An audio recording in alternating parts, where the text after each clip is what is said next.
Sir, आपण इथे भेट दिली पिंपळवंडीमध्ये अत्याचारित मुलीच्या घरी. काय परिस्थिती आहे आणि फास्टॅगवर या आरोपीला कशी फाशी देते?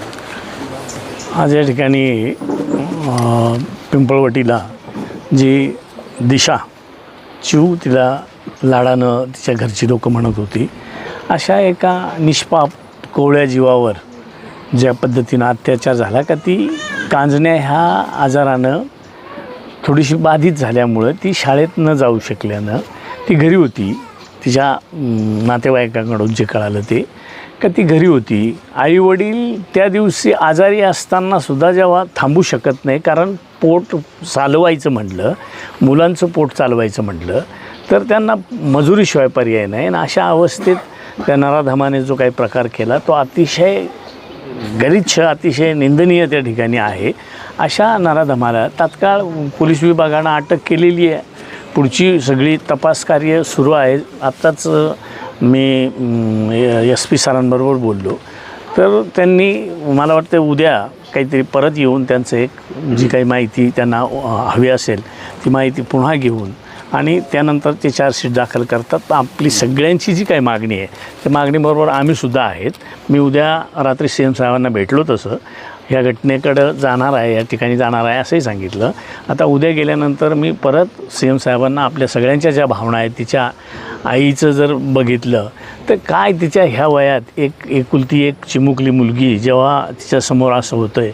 अनेक इथं भगिनींनी सांगितलं का महिला म्हणून जन्माला येणं, मुलगी म्हणून जन्माला येणं आणि त्यातले त्यात गरीब घरात मुलगी म्हणून जन्माला येणं हे परमेश्वराला विनंती करावी लागेल की काय, अशा शब्दात जेव्हा सांगितलं जातं तेव्हा निश्चितच सगळ्यांची भावना एकच असेल का अशा नराधमाला फाशीशिवाय दुसऱ्या कुठल्याही प्रकारची शिक्षा त्याला नसावी. आणि त्या दृष्टीनं फास्ट ट्रॅकवर घेण्याच्या संदर्भातल्या सूचना तशा वरिष्ठांना दिलेल्या आहेत. त्या पद्धतीनं होईल.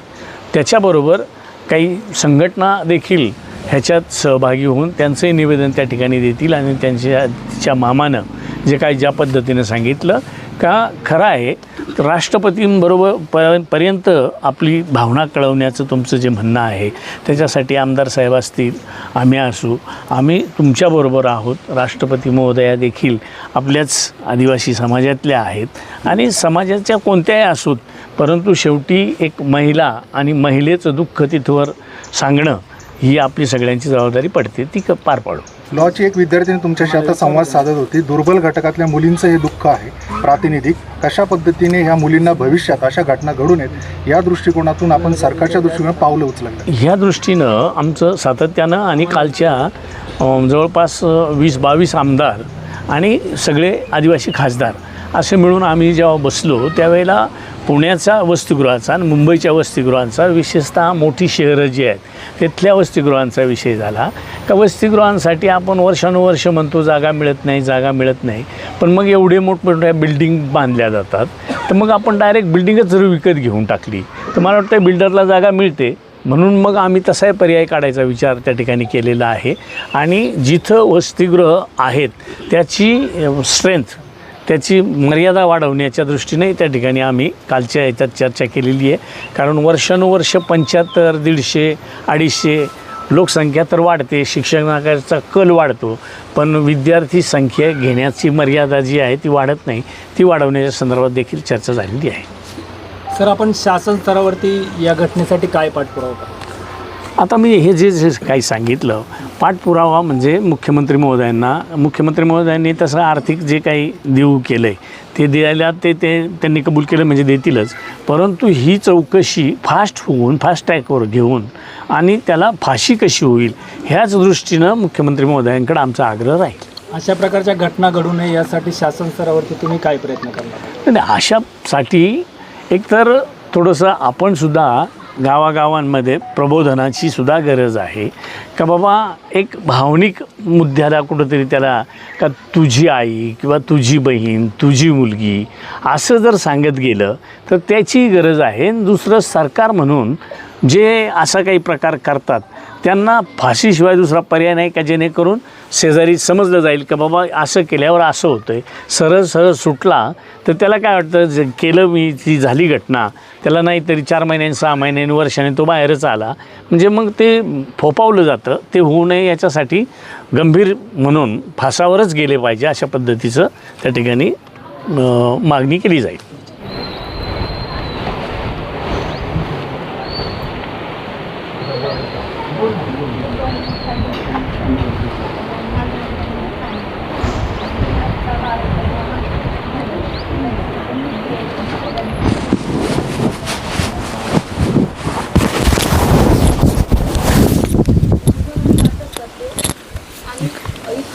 सकाळी 6 वाजता उठते, 5 वाजता उठते, 6ची बस पकडते, कॉलेजला जाते, तिथे माझं पेपर वगैरे लिहिते आणि मला इथे येताना जवळजवळ रात्री ते 12 ते 1 वाजतात.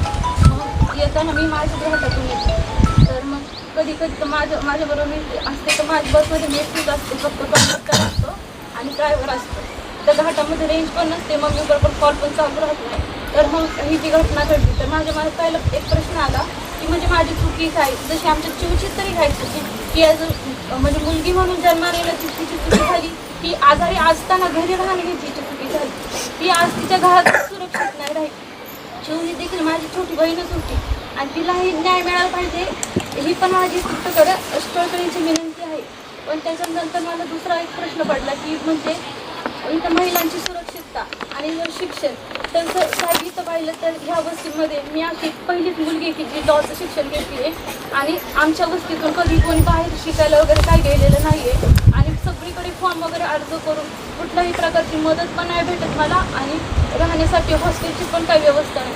तर तुमच्याकडे माझी एवढीच विनंती आहे की माझ्या हॉस्टेलची व्यवस्था करावी आणि आमच्या जीवला लवकरात लवकर न्याय मिळतो. ओपन आहे,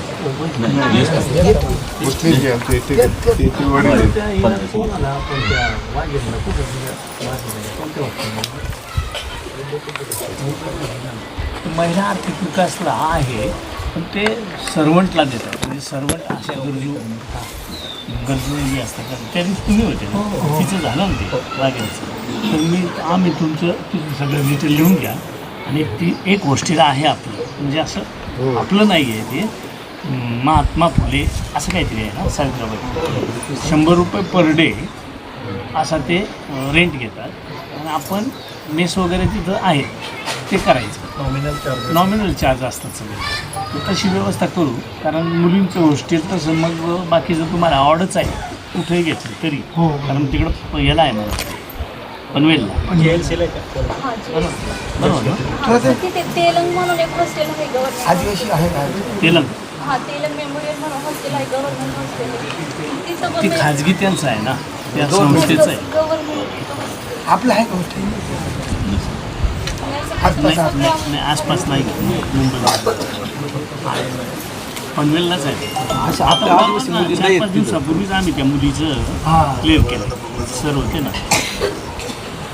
तुझं डिटेल दे, नंबरही घेतलं, फोन नंबर, मग सचिनचा तुला नंबर आम्ही तुला उद्याच कळवतो.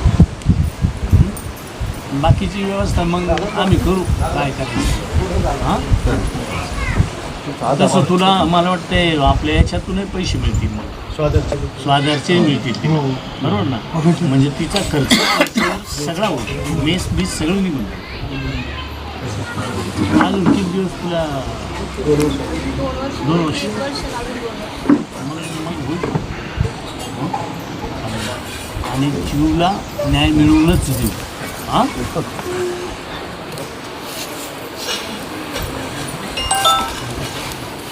तर काय होतं, आपली मुलं शिकतात इथले 12वीपर्यंत शिकतात. ह्या पुढच्या ह्या सगळ्या अडचणी आता तिने एवढी मोठी डेअरिंग केली, मी पहिली पाहिली. ती मला म्हणत होती मला बोलायचे, मला बरं काय बोलतात म्हणजे ते आता मला नाही एवढं करते म्हणजे मानावं लागेल तुला. जवळ आहे का तुला किती तास? बऱ्याचशा मुलांची अशी अडचण आहे की जे 7 तास जायला पेपर पण लिहायचं, 5 बनवायचं, घरीच सगळा अभ्यास करायचा.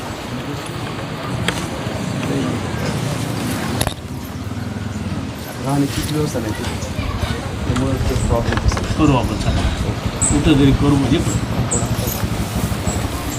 माझ्याकडे आमच्याकडे आता व्यवस्था नाही.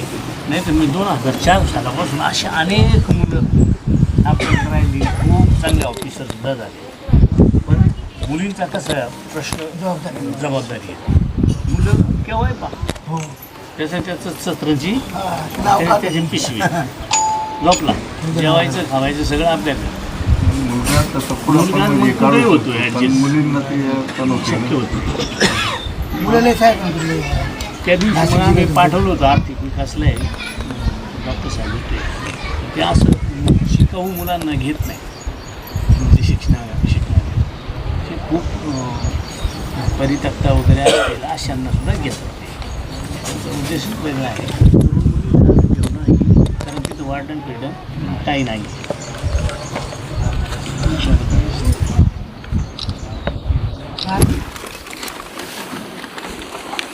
आमदार साहेब आहेत. आमदार साहेबांना वेळोवेळी सांगत राहा, ते तुम्हाला मदत नाही, ते आमच्या बरोबरच असतात. ह्याचंच निवेदन आहे. हो हो. ठीक आहे.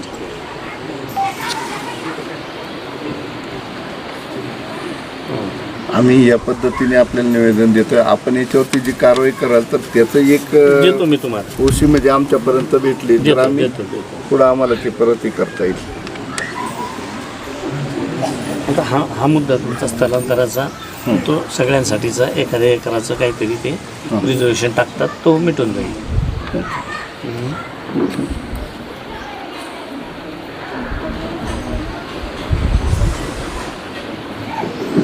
ठीक आहे.